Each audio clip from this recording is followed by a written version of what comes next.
ایک شخص تھا رشید، مذاق کرتا تھا، مذاق اڑاتا تھا لوگوں کا. He was the clown of the gathering. He used to make people laugh. کبھی کسی کو ٹانگ اڑا دی، کبھی کسی کو کوئی اور تکلیف پہنچائی. And this is a true story by the way. It happened back in 1990s. ہوا یہ کہ وہ ایک بار بار میں بیٹھا ہوا تھا اپنے فرینڈس کے ساتھ اور تاش کھیل رہا تھا. Everything was going on in the same routine. اسے گھر سے کال آتی ہے اور کال پہ کہا جاتا ہے کہ آپ کی وائف بہت سیریس کنڈیشن میں ہے. His wife was pregnant by the way. آپ کی وائف بہت سیریس کنڈیشن میں، آپ جلدی سے آئیے، انہیں ہاسپٹل لے کر جانا ہے. وہ اس بات کو بڑا ایزی لیتا ہے، کہتا ہے ٹھیک ہے لے جائیں آپ، اور اسی طرح ہلا گلا شروع کر دیتا ہے.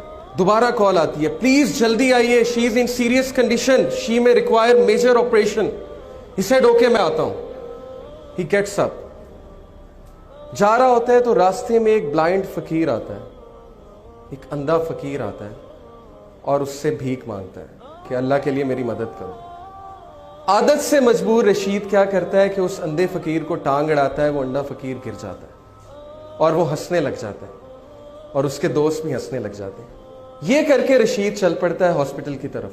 ہاسپٹل پہنچتا ہے تو پتہ لگتا ہے کہ وائف بڑی سیریس کنڈیشن میں تھی، بٹ اس کا میجر آپریشن ہوا اور اللہ نے اسے ایک بیٹا دیا ہے. ڈاکٹرز باہر آتے ہیں، کہتے ہیں رشید مبارک ہو، اللہ نے آپ کو بیٹا دیا ہے. وہ بہت خوش ہوتا ہے.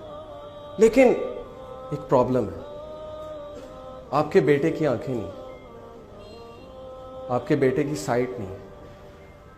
He can't see. رشید اسی وقت گر جاتا ہے، بیٹھ جاتا ہے اور اسے لگتا ہے کہ جیسے اس کے اوپر کسی نے ایک بہت بڑا پہاڑ گرا دیا. اسے فوراً یاد آتا ہے کہ میں نے اس اندھے فقیر کو ٹانگ اڑائی تھی، شاید اللہ نے مجھے سبق سکھانے کے لیے میرا جو بیٹا ہے اس کی آنکھیں لے لی.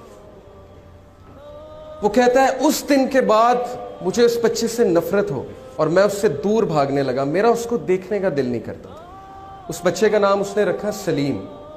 اس کی جو مدر تھی بہت نیک، تقوی والی، نمازی، پرہیزگار، اور وہ اکثر دعا کیا کرتی تھی رشید کے لیے، اپنے ہسبینڈ کے لیے، کہ اے اللہ اس کو ہدایت دیں، اس کی ہدایت کا انتظام کریں. اللہ ڈیفرنٹ طریقوں سے دعا سنا کرتے ہیں. اللہ کا ایک طریقہ ہے انسان کو ہدایت دینے کا. رشید کہتا ہے کہ اس کے بعد وہ بچہ چل بھی نہیں سکتا تھا. کچھ عرصے بعد مجھے پتہ لگا یہ تو کرپلڈ بھی ہے. اس نے کہا اب تو مجھے مزید نفرت ہو گئی اس بچے سے.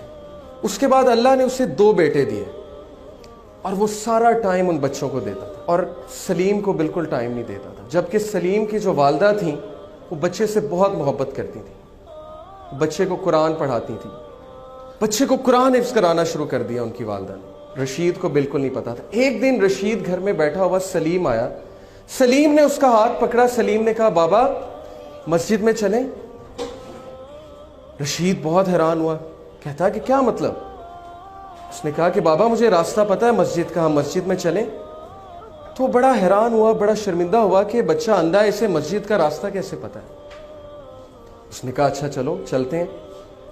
He said کہ by my surprise سلیم نے میرا ہاتھ پکڑا اور مجھے مسجد تک لے کر گیا. بالکل ٹرو انسیڈنٹ ہے. مسجد میں لے کر گیا، کہا بابا قرآن لائیں گے ذرا.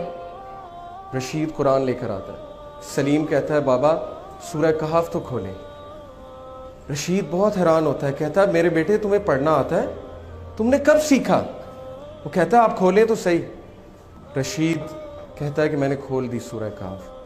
سلیم پڑھنا شروع کرتا ہے اور بڑی ترتیل کے ساتھ پڑھتا ہے سورہ کہف. رشید کی آنکھوں میں آنسو آ جاتے ہیں، رشید رونے لگ جاتا ہے اور اس ٹائم اللہ سے کہتا ہے اے میرے اللہ یہ بچہ اندھا نہیں، اندھا میں ہوں. اندھا میں ہوں جس کے گھر کے قریب مسجد تھی لیکن آج تک مسجد کا راستہ نہیں پتا تھا. اندھا میں ہوں کہ قرآن میرے سامنے تھا لیکن میں نے آج تک نہیں پڑھا. یہ بچہ اندھا نہیں ہے. Verily it is the hearts that are blind, not the sight. وہ دن اور اس کے بعد کا دن، رشید کہتا ہے اس بچے نے میری زندگی تبدیل کر دی. میں نے ایک نماز نہیں چھوڑی، کوئی ایسا دن نہیں جب میں نے قرآن کی تلاوت نہیں چھوڑی. سلیم سے مجھے اتنی محبت ہو گئی، اتنی محبت ہو گئی کہ باقی سب بیٹوں سے زیادہ میں اس کو توجہ دینے لگا.